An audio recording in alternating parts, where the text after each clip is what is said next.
You know, a lot of us started our camping as kids in the family pop-up. But the thing is, in kind of the modern age, pop-ups just kind of got boring and left behind and not fun. And Rockwood said, what if we made pop-ups great again?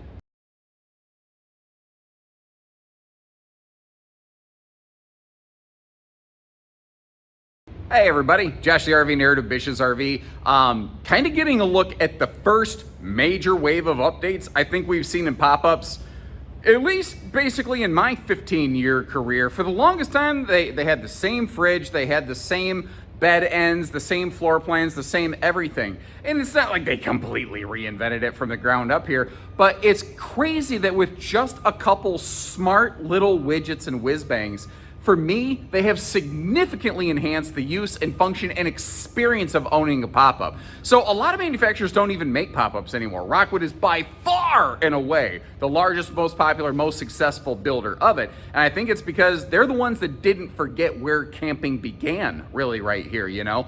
One of the major updates that they applied to these right here is that all of their pop-ups, now outside of the OTG super simple series, they all have air conditioning. And actually this one has two forms of heating. And for me, that is brilliant. For the longest time, if you wanted air conditioning on a pop-up, you had to get an extra upgrade kit. You had to install the air on the roof. You had to physically crank it up and down. And that is freaking heavy, dude. Nobody wants to do that. Even if this has a power lift system, it feels like you don't want to do it. It doesn't make sense. So they built the air conditioner in the body of the RV where you don't have to crank it. That makes so much sense to me, and it's standard. So they all have it now. But if you're boondocking, you still got a propane, I almost said grill, furnace. You get the idea.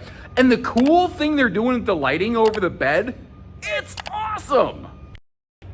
One of the things that's nice about this model, it's got this big wraparound rear lounge. It gives a surprising amount of seating space in this. So if you are using it like a small family camper and you're stuck inside on a rainy day, you've actually got plenty of space to sit around, although you're looking at the front bed and not the lounge. We'll get there in a minute. One of the things I want to point out though, I don't know that I've done a good job of demonstrating this in the past. You see how you can see through some of the pop-up bed ends, the panels, and some you can't? That's because all of this thing has zip down like window panels. So you can close stuff off either with curtains or a zip up panel, or you can see literally in 360 degrees. In big fifth wheels and travel trailers, window coverage is such a major point of topic and discussion. If you want to really be able to see where you're at and enjoy it and feel like the camping experience is taking place, a pop-up is actually an awesome way to go. But they've always had the same boring crap in them for the longest time.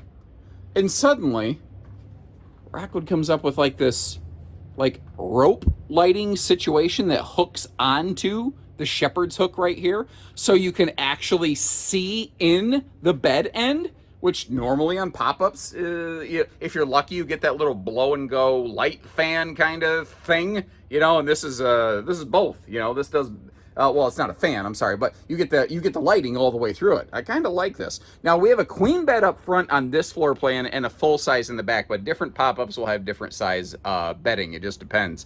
Now this is a full one-piece entry door, but both the top and bottom sections can slide up or down as is appropriate if you want a little bit of airflow to get here, but also maybe still include some privacy. Or what if you got like a little toddler inside? You want to kind of keep an eye on them. Or a dog, you know. So like my dog freaks out if he can't see us constantly. He's got crazy separation anxiety. So you can kind of set up little things like that, or fully privatize it, or not. The one-piece entry door is much easier walking in and out of the RV versus a split door. The split door puts the actual handle like all the way down by your shins when you're walking out of the RV, and that kind of sucks. I should have opened that previously. You can see by that little arm over there, it does actually open a little bit further, but so you don't end up with like bacon grease against your tent sides. You do have that little flip up job right there. Your sink right here is, if I'm not mistaken, I don't think these actually have an onboard gray tank. I think you're going to want to get one of those little honey tote wagons to bring with you. Refrigerator, furnace down below. Now the fridge is 110 electric. The furnace circuit board runs on 12 volt, but it is propane powered. I mentioned though how this RV has electric heating and air conditioning also built in. We will get there in a second. Earlier when I was talking all about how awesome I thought the lounge was and you weren't looking at it, that's where I was sitting. So now we've flipped around 180 degrees right here, but it's a big old wraparound lounge. And if need be, because you know the bed in the back is smaller, that is a full-size bed, not a queen. If need be, real quick, you could just lay, even an adult, just across that rear bench, get those back cushions out of the way. Or if you don't want somebody stepping over somebody else at night, the dinette can fold down and create a sleeper, and you could kind of do a wombo combo of all that and have even more potential sleeping space in here, which is kind of neat. Now they've moved away from like the floating indoor-outdoor kitchen grill thing. They just, you know, they have indoor stovetop. They have an outdoor quick connect if you want to do outdoor cooking.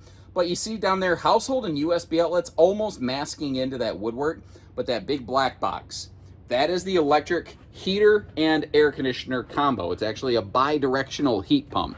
Now, it does have to be a little bit above freezing for that to work on electric heat mode. It does have to be a little bit under scorching for it to work on electric cooling mode, because it does have to have enough of a differential factor in the air to be able to split the hot-cold molecules, basically. And it's not a ton, but a couple drawers here, just little stuff like that is nice. And I noticed they even added a little TV hookup here. So if you want to put a TV in this space, if you got a little park TV, hookup on your power pole or something, you can enjoy some of that too. But this is what I was saying about the one-piece door. A two-piece door, your handle's all the way down here, and you're practically crawling on your hands and knees. With a one-piece door, it just fits where you want it. But that heat pump, it requires either a generator or park power. That doesn't though. That's a 12 volt vent fan. So if you want to, have some airflow moving around all the time and you're boondocking, you can do that as well. The other thing with these is they are, I don't know the exact height in here. I think we're close to like, so we're like 6'9"-ish, 7 foot, something in there tall. So they give you lots of good headroom in here. And again, you don't have to bend over to activate the door on this one, although if you're my height, you're ducking a little bit. But I think when you're my height, you're accustomed to Scrooge McDucking under stuff, so you're not whacking your noggin all the time, which I still do anyway. Now we're kind of wedged into this corner a little funny here, so I don't have the best opportunity to give you a big old 360 walk around of this sucker, but I'm gonna do the best that I can. One of the other cool things about these bed ends, this is a material that has like a 5-year guarantee on it. Now you still you don't want to put pop-ups away wet. If you abuse and misuse it, yeah, you're gonna have problems. But the material itself has a much longer guarantee and warranty than the old traditional canvas style things. This does have power lifter system on it, so even though you're not having to deal with lifting and cranking the roof air conditioner, it's still push button easy, effectively. And if you notice, that's a double propane tank. That's a very rare quality to find on a small little pop-up like this. But if you're paying attention, you might notice how they went with like a full-on fiberglass skin here. They just have a much sleeker, cleaner look than they've ever had in the past. I'm kind of on board with it here. By the way, right over here under that new Forest River logo, that rectangular box, this is actually a full hot-cold outside utility shower, and you might notice that this RV does have a water heater on it. That's one of those things that you'll lose when you start getting into the really small pop-ups. You will start to lose water heater functions. Now, this is the neighbor's side of the camper. If you are park camping, remember that you do have curtains to close this off. So if you want maximum windows on your side, but you still want privacy, you can accomplish that here. Jumping our way around here, I don't have it set up and demoed. I'm kind of running short on time today due to a family engagement, so I'm getting quick footage instead of no footage. But the newer style of awnings on these are a lot quicker to set up than the old bag style awnings that Pop-Ups had for the longest time. Notice though that they have dedicated like patio awning lighting on these now that historically Pop-Ups have just never had. Now in the past, there was like a little side mount rail over here where you could take your interior stovetop and bring it outside for cooking. You don't do that anymore, but it still has a gas grill quick connect that's actually on its own little hose. So if you want to pull that out and be able to hook it up to a grill of your own, you can accomplish that. Now you see these little hoses sticking out of your air conditioner? Do not tuck those in. Those are condensation drain lines. If you push those into the RV, you are now flooding something in your RV and you're going to slowly start accumulating water damage. I'm also noticing this has both rear and front stabilizer jacks. A lot of pop-ups have rears. You really need that. Otherwise, you can actually pop a wheelie on this sucker if you lay on the rear bed and nobody's in the front of it. But not all pop-ups have front stabilizers. Is it a fully equipped luxury fifth wheel? No. But as far as pop-ups go, this is actually very nicely equipped. And you've got a full-on storage trunk across the front here.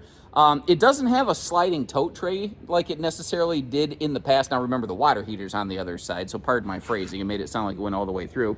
But you don't need a sliding tray, because when the bed's closed, you see that you've got that little lid. You can lift that up and you can access it completely from the outside very simply and easily.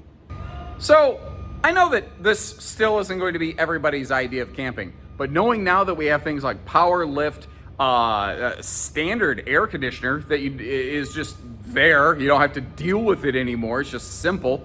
Does that kind of open your eyes a little bit to maybe reconsider the pop-up market if you had scratched it off before, or is it still just like, nah, I like my enclosed hard sides, which is fine too. They obviously make plenty of that, as you can see behind me over here. So what I'm going to do is I'm going to leave you a link in the video description to check out our website. If we have any of these in stock, we will have pricing and availability right on our website. Now, there are times where we sell out of pop-ups and they haven't built us batches of them yet because they build them truckload by truckload, essentially. So if we don't have it on our site, we might be sold out currently. But what you're seeing here will apply to basically all of their pop-ups. So I'm really curious to know what you think about them. And when you're ready, we're ready. Until next time, take care, stay safe, have fun, and happy camping, everyone.